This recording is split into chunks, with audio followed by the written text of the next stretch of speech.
So, welcome to another activity in Project Lead the Way's CEA class, and I am your favorite Project Lead the Way teacher, Mr. Seward. This is activity 323, beam analysis.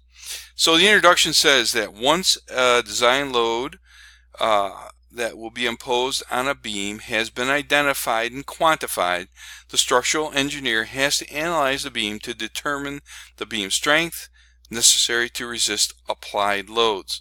The maximum resisting forces due to the design loads, particularly shear and bending moment, must be calculated. A beam is then selected that can safely carry the required shear and bending moment.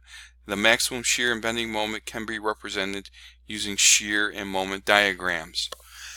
So, into your journal, you're going to complete the following for each of the beams. Note all beams are simply supported and they are 16 feet long. All uniform loads are a W equals 100 pound-foot, and all concentric-centered loads are P equals 500 pounds. So you're going to cut out and paste the beam diagram into your journal. Actually, this page is going to be the first page you put in.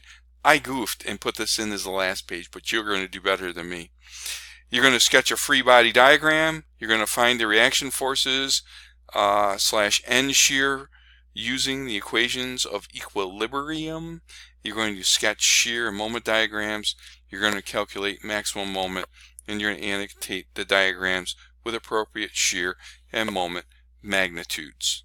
So, on to the first one, and I'm going to stop the video and I'll let you get your, here, I'll turn to it actually. Here it is. Whoops. There it is. That's the first one right there. I want you to paste it into your notebook just like I have.